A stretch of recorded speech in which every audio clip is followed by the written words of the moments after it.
this is Jessica Lewis with the Time to Wine broadcast. I'm here with Irena Grizzato, and she is in Vicenza, Italy. She's going to tell us a little bit about her work and where she is right now.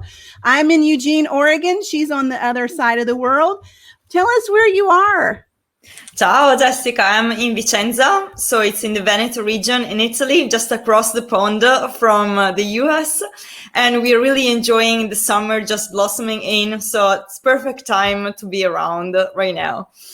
Here where I am, it's 111 degrees. Yes, and here is like 33 degrees. Okay, so it's more or less the same, I believe. The same? Okay, so we'll talk a little bit about the Time to Wine broadcast. Right now, I am hosting the Time to Wine broadcast, which is on the second and fourth Monday of the month at 9 a.m. on Twitter. The live stream broadcast currently is the first and third Monday of the month at 11 a.m. Pacific Standard Time. Excuse me, and I may end up doing that every week. So we're going to talk a little bit, and we can be found on LinkedIn, YouTube, Instagram, Pinterest, as well as Twitter and Facebook. So you're welcome to find us there. So right now, we're going to talk to Irena about her history and her work, and we're going to talk a little bit about our different cultures, etc. And let's go ahead. So why don't you tell us a little bit about yourself and your work? So I started working in the wine business over a decade ago, first as a sommelier, a certified sommelier through the Italian Sommelier Association.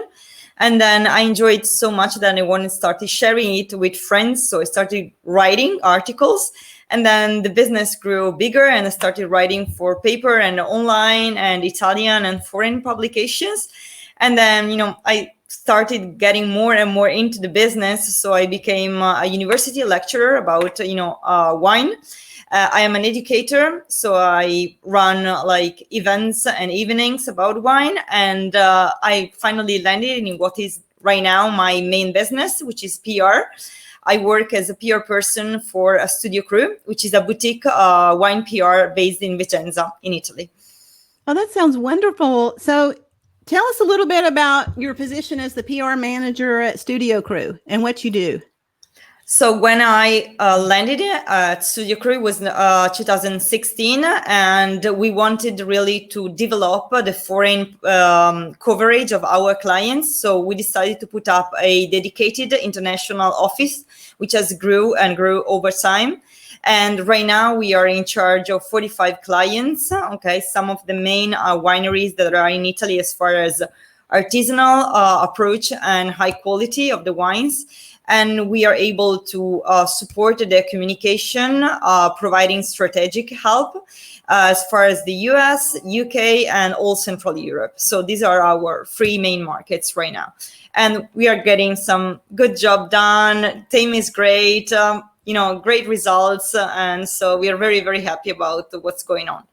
That sounds wonderful. So are you handling also the marketing for these different wineries? Do you do the marketing or just the public relations?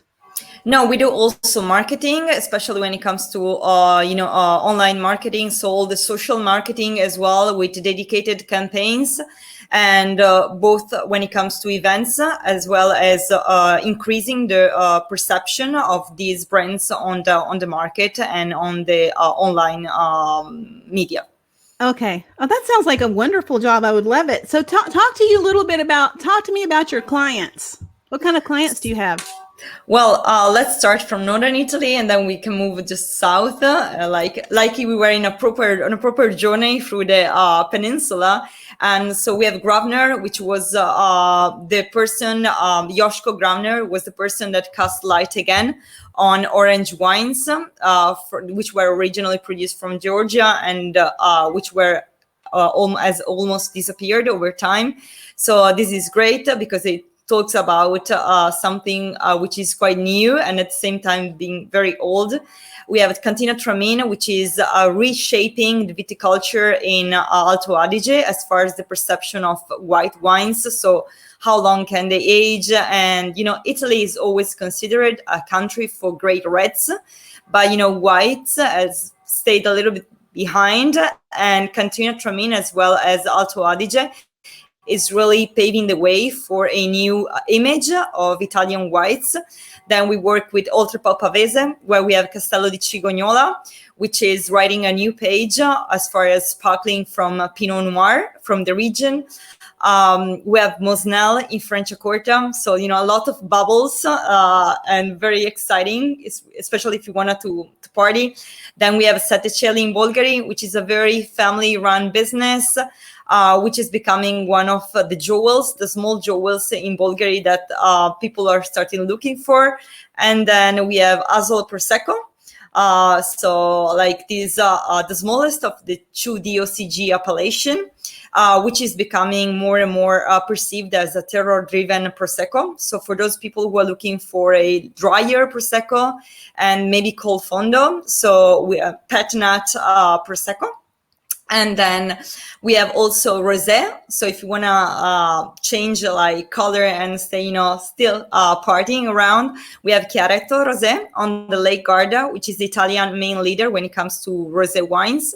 And things are getting very, let's say, enjoyable right now and very fizzy, because we have right now we have supported the consortium in its petition to get pink wine emoji approved by the Unicode consortium. So it's very exciting times right now. It sounds very exciting. So, and we'll talk a little bit about COVID and how we're all moving ahead with this unprecedented pandemic that none of us could have ever imagined. We have our own science fiction film that we lived in the past year and a half. Indeed, really.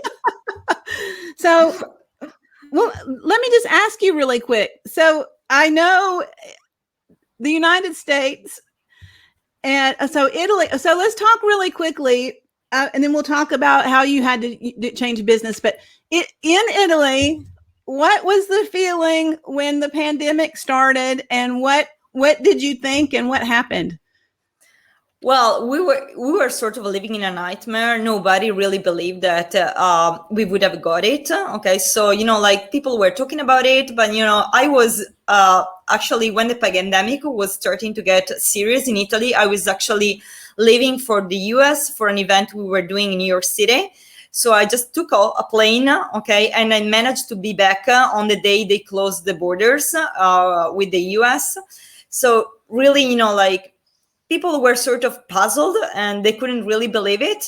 And then things got really serious and all the world was looking at us. Like I got so many calls from friends in the US making sure that I was fine, my family was fine. And especially from my personal point of view, we got so many calls from, people, journalists from the US, making sure that things were okay in Italy. And well, we all know how it ended up and how. Well, yeah, I think in the United States, yes, it was worse in the United States than Italy. This last year in the holiday season, November and December, we were actually on an extreme lockdown where we were not supposed to celebrate at all with our family. And so it was the strangest holiday season I'd ever had. My birthday is on New Year's Eve, and I always go somewhere for New Year's Eve. And it was the first New Year's Eve I think I've ever spent at home with a pizza. Okay. And a wine, some wine, I guess. And it was a very, very strange year. And right now here, I want to ask you this really quickly. Things have opened up here. So right now the restaurants are open. However, there was a line at a restaurant the other night with 25 people, and the restaurant said they couldn't serve the people because they didn't have enough people to work at the restaurant. What's happening now is people are going to the restaurants. They don't have enough employees, so they're shutting the door and saying that people can't come in. I'm going to a live event. I'm going to the Olympic trials today, and you have to bring your vaccine, your card that you're vaccinated, and there is vaccinated seating. If you're not vaccinated, you have to sit somewhere else. And so and the only thing that concerns me about this is every time we've opened things up like this, we have a severe backlash of sitting alone at home by yourself. We do this. Are things opening up for you? Yes, things have really changed in the last couple of weeks. Like everything from swimming pool to gyms have reopened, which is something that was closed from last November, where everything shut down again. And you're allowed to eat outside and even inside. Masks are still required to be put on, but from Monday next week, we are allowed to take off our masks if we are outside, which is, such a great relief from some point. And I don't see that much like shortage of employees. Okay, but in some regions and in some cities we are experiencing the same. People are feeling they want to be paid more, especially for some jobs. And so I would say we're not experiencing what you're experiencing in the US, like an intensity, but there are similar things going on across all the world, I guess. Okay, so different things. Okay, so do you want to talk a little bit about your export markets? Mm-hmm. We're very focused on the United States, as well as the UK and Central Europe. So we are really able to support wineries in France, Hungary, Poland, as well, Germany and Austria, all the German-speaking countries, which are extremely important, especially for Northern Italy. Then we have a huge hub of journalists and interlocutors that we know across the pond. So, we have New York, we work with New York, we work with Chicago, San Francisco, and we were really able to develop the communication with all key players. So really we know beverage directors, we know sommelier.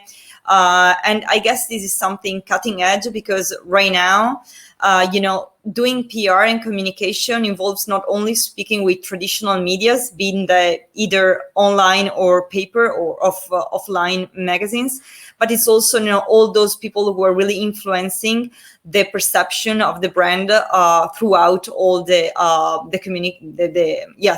the line from restaurants to papers, critics, and so on. So far so good for the US, UK, and Central Italy. Central Europe. Do you travel back and forth? Or yes. Okay, so you're gonna have plenty. I used to, before everything, like before traveling, and queues in the airports became a dream. Okay, and Yes. so we really look forward to we are starting activities again in September with the first press tour to Italy again after 16 months of shutting them down. So yes, we will be back traveling and shaking hands in real, and sharing wine and not having just to drink it in front of a screen with the rest of friends on a Zoom call.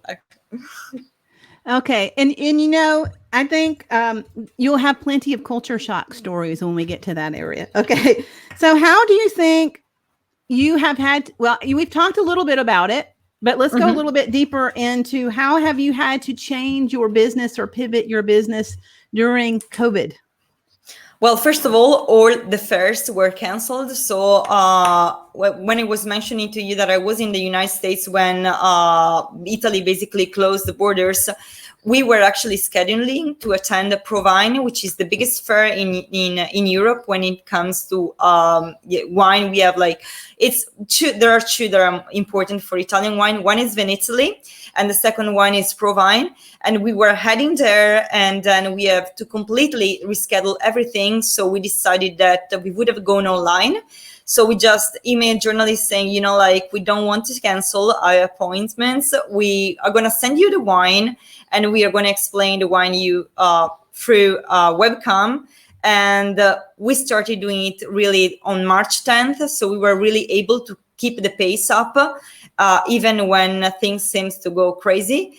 And then, you have to consider how to make Zoom effective at a certain point, because, everybody was going online, okay, in mid-March.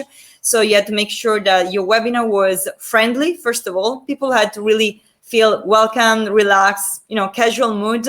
Same time, I don't remember a single webinar when we didn't really smile or there was some jokes going on, because in this way, people just enjoy it. And, so many screenshots of people laughing and, really enjoying the wine.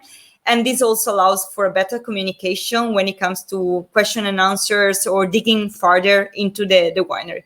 So I would say we really were able to get great results because at a certain point you could have been in New York, London, or Italy, but as far as the Zoom was effective, you were on the same level. Whereas before, you had to travel to the big wine hubs such as New York City or London. And of course, if you're living in Italy, you're able to shake hands on a least frequent agenda. Whereas when you were on the webinar, online webinar, you could really keep in touch with people and distance was not a problem anymore. I think what's really interesting is that I think what's interesting about this whole thing is a lot of us really supported each other through this somewhat frightening and scary event on social media. And it was really nice to stay connected with people and talk it all out while we were sitting around. I remember when it first started here, there was just this big thing of go home. You can't talk to your family. Don't touch your family. Stay by yourself, which is so strange. So I was like, stay by myself. That's a very strange idea. But because I'm very, very outgoing and I like being out and about. And so it was very odd. So how do you think PR, well, so you talked a little bit about it and you tell me if we already covered it, but how has PR changed during COVID? Well, I guess everybody has become more comprehensive. Like none of us were used to Zoom in the first moment. So we can sort of forgive people if something was not going smooth perfectly at the first. And I guess this made communication so much easier, even between people that didn't already know each other. So, for example, this past year was extremely useful and positive for me when it comes to having shaken virtual hands with people that I didn't know.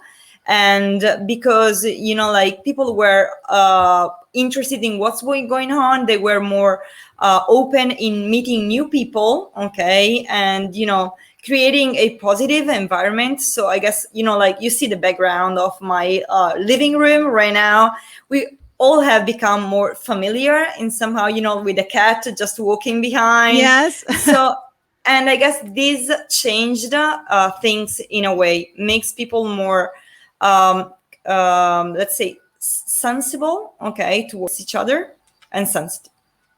And I've done these recordings where my cat is standing in the door yelling, like, I'm not sure what you're doing, but I actually need my pet food over here. So I understand with the cats. Okay. So how has the role of a sommelier changed during COVID and after COVID?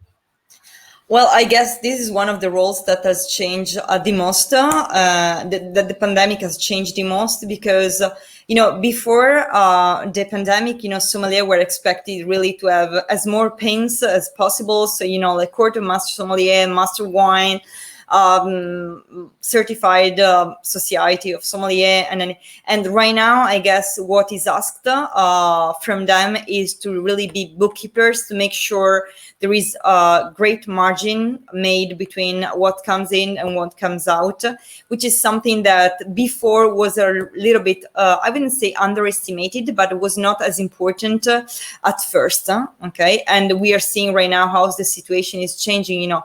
I guess this will be also a chance for lesser known appellations that provide great quality at a lower price to really get on stage, because sommelier now have really to make margins to make sure the restaurants keep them, and they will be looking for those products.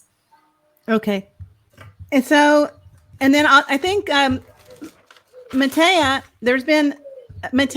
said that there's been a lot of changes with QR codes and menus and different things going on. Some of it's been helpful. And then, can you speak about QR code? Sorry, I'm not saying that right. QR codes. Do you know much about that?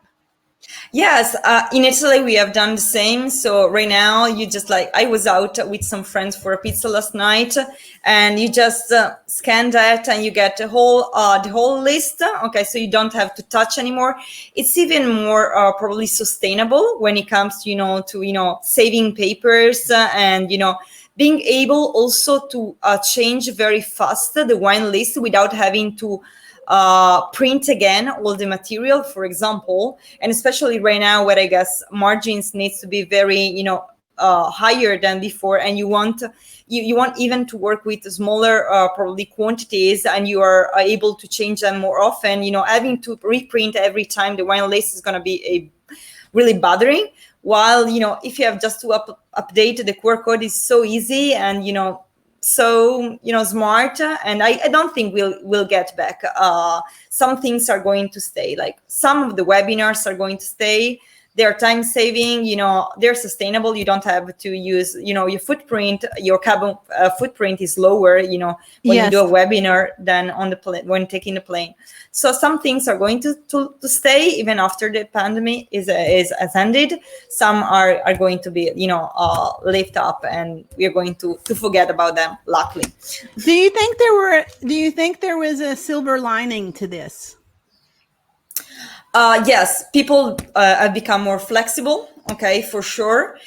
We have also understood that the quality of life is extremely important. Okay, many of us have started working from home, so saving time from commuting, and we have saying that time can actually be used for the family, for physical activity, even for getting some reading about the topics you're interested in, getting prepared for, the webinar of tomorrow.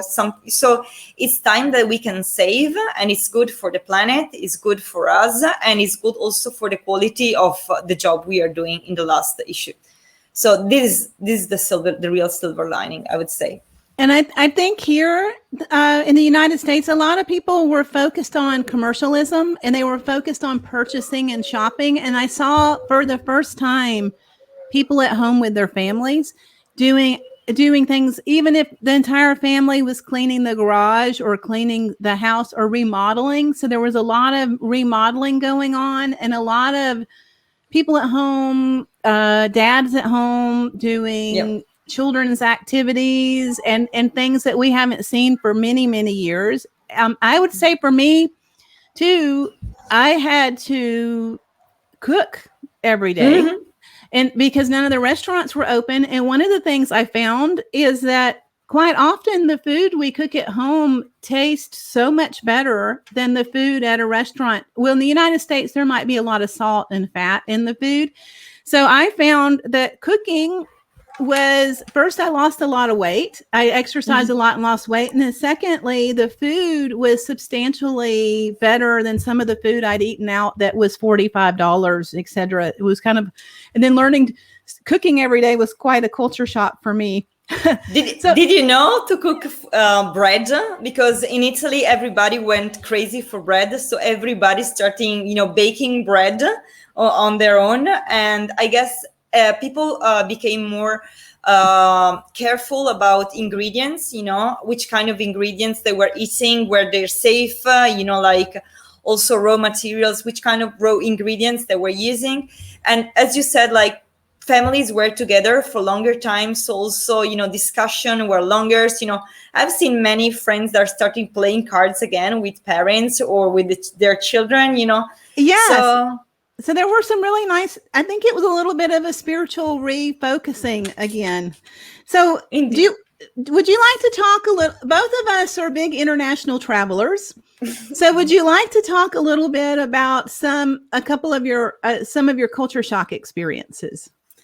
Well, okay, that's a huge question. But like, for example, for me, it was very shocking when, I used to judge wine competition in the United States. And one of the fellow judges asked me, when did you start drinking wine? And, for my family has always produced wine, family consumption. But, I've always, seeing my parents and grandparents, drinking wine. And probably my first sip was, 6 years old, maybe just a small finger, like dip in the glass. And, I didn't really like it at the time. Burgundy was, I wasn't on that spot. But for me, it was very familiar. And it was quite shocking for me somehow to understand that wine has a different perception. For us, it's culture, but it can be also a simple drink.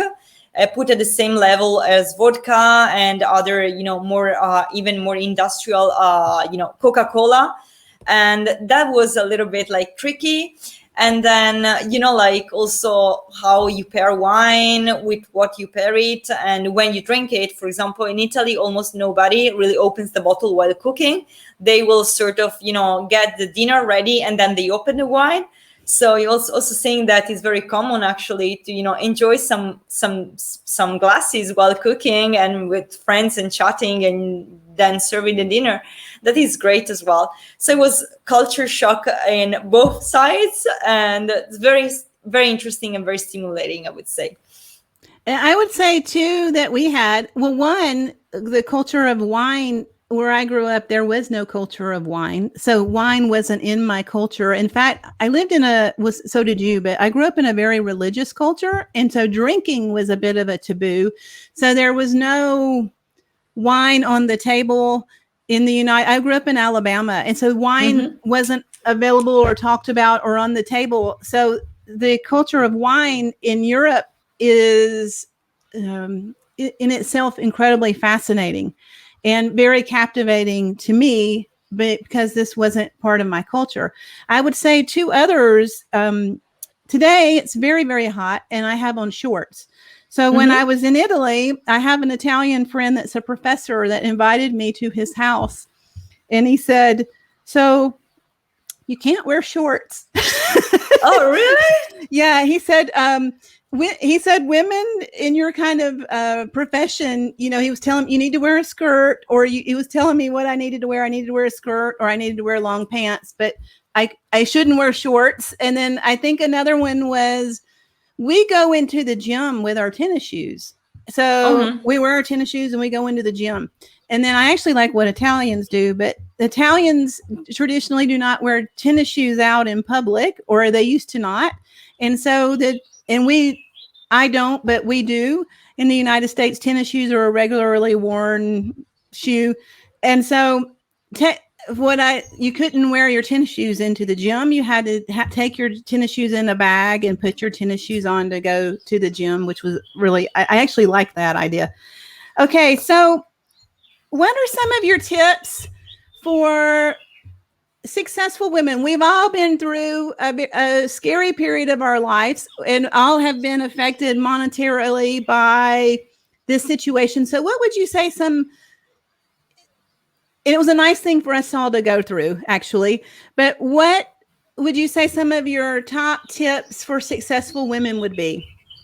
I would say, make sure that, invest a lot of energy in building a solid network of women that you trust and that trust you, because this is going to be as effective as the job that you are doing. So it's not only the focus, but make sure you have a network of people who are supporting you. And I would say try to involve as many men who understand the women cause as possible, because we can do a lot, but we won't be able to do everything. And as far as everybody understand that discrimination is going to hurt the whole society, the whole environment, we are not going anywhere. And so I would say, yes, make sure you have friends supporting you. Second is trust yourself. Okay, if you have an idea, and even if somebody is sort of naying you and they're not, really supporting you, keep going. Okay, you will get somewhere, and it's gonna be full of light for yourself. Okay, like showing yourself that you're really able to get results down. And at the same time, it's probably going to be something that nobody else has thought about before, or sort of have the courage to carry out.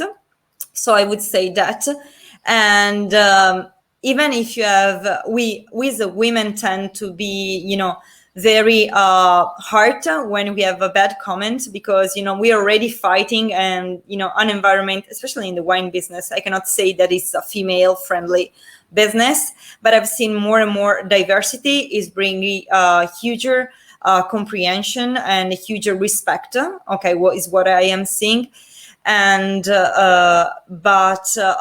yes, make sure that you stick to the point, have a great network.